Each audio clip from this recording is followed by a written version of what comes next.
Aloha. Your favorite friend with questionable character, Aloha Mr. Hand, coming to you on this fine Saturday, January 2nd, 2021, courtesy of our friends at From the 108. And of course, powered by Jack Daniels. I had a lot of this the other night. So let me start this edition of Collector's Corner by wishing everyone a happy new year. Thank God 2020 is over. I think we've all suffered enough. Hopefully, health and happiness and a World Series title for the White Sox to everyone in 2021. So, with that being said, I wanted to start this week's edition of the Collector's Corner with some variety of things. A couple of items. I have two things that have associated pieces and are interlinked. So the first thing I'm going to start with is I have a 1983 White Sox pocket schedule. You can see Sox Fest 83 because they were celebrating the All-Star game at the ballpark that year. You see Budweiser was this Bud's for you, Bud sucks. And then you have the promotional schedule, which is I'm sure is something My Sox Summer would be interested in. Then obviously the schedule and then an order form for tickets. You can see from PSA on there it says White Sox 1983 schedule. White Sox win 99 games, AL Central champions. If you look on here, you'll see that April 12th, 1983, it was a Tuesday against the Baltimore Orioles. Think about that, Baltimore Orioles. Someone they would meet later in this. They would have a couple of significant things with the Baltimore Orioles in 1983. That was the home opener. And this is actually a ticket from that game. You can see 1983, April 12th, 1983, Chicago White Sox. Box 125, row HH, seat 1. $7 for a ticket. Boy, I miss those days. But the significance of that game, of that day, is not only that it was the White Sox home opener, but there was a significant event in Chicago history that occurred that day. There was a lot of chants of Harold going on in that game, and it wasn't for Harold Baines. It was for Harold Washington, who was elected mayor on that day in the city of Chicago. During the day, he went to the Sox opener. He was a Sox fan. He went to the Sox home opener, and people were chanting Harold for him as well as for Harold Baines. I did ditch school that day. Don't tell anyone. To go to that game, so I remember taking the California bus to 35th Street and the 35th Street bus straight down. Don't tell anyone I ditched school that day. I might get in trouble. But I think it's really interesting because that game encapsulates so much. And I talk about a couple other significant things with the Baltimore Orioles. The first, obviously, is who they met in the 1983 AL Championship Series and lost to in 4 games, unfortunately. The other is a significant Tony La Russa highlight clip occurred from a game against the Baltimore Orioles on Sunday, August 14th. That is the clip of him throwing the base. That is from the Sunday, August 14th game against the Baltimore Orioles. Remember it like it was yesterday in some respects. God, I'm freaking old. But I thought that you'd find that of interest. The next item is, again, this is something else that has like 2 pieces to it. A picture signed by Carlton Fisk of him wearing the Throwback the Clock uniform. The Throwback the Clock game was played in 1990. It was the first of its kind. It started the trend with all these teams now wearing throwback jerseys and everything else. You can see this was taken in Old Comiskey Park based on the lights and the seats and the height of the upper deck. It's significant because in 1991, maybe it was 1990, Upper Deck came out with a baseball card with Fisk and Ventura dressed in that uniform in New Comiskey Park while it was still under construction. This was taken in the old park. It's taken probably on the same day that was done.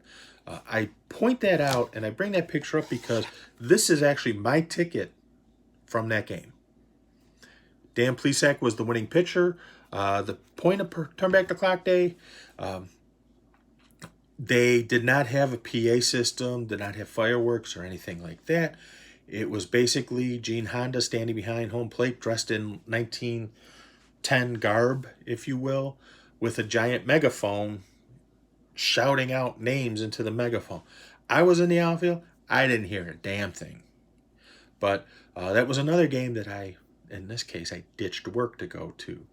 Unfortunately, I was busted because my boss was also there, and I ran into him at the concession line, no less.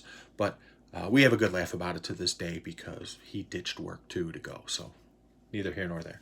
The next couple items I know are some of my favorites because it involves a 2005 White Sox. The first item is a lineup card from September 9th, 2005 against the LA Angels of Anaheim. This is a Burley start, and Jeff Blum started the game that day and got him to autograph this for me. I'd like to get Burley to autograph this as well and frame it. The pitcher who started for the Angels was Jared Washburn. This is a game that went 12 innings with the White Sox losing in the 12th inning. Obviously, this was played at U.S. Cellular Field at the time, not guaranteed rate yet, and removed from being New Comiskey Park for a couple of years. But this is the lineup card from that day. And then I have another lineup card from 2 days later, September 11th, 2005. You can see the tribute to 9/11 right there in the lineup card. This is an El Duque versus John Lackey start. Yeah, Mr. Chicken and Beer Man and Mr. Cub started this game for the Angels. Unfortunately, the Sox lost this game as well, 6-1.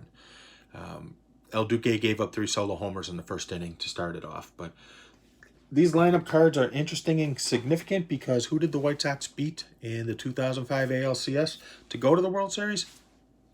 The LA Angels of Anaheim. Split the first 2 games at home, went out to LA and swept them. Clinched the AL pennant on October 16th, 2005. Now, the next couple items I have are also 2005 related. The first is a World Series program signed by Roger Clemens. Right there. Got him to sign it.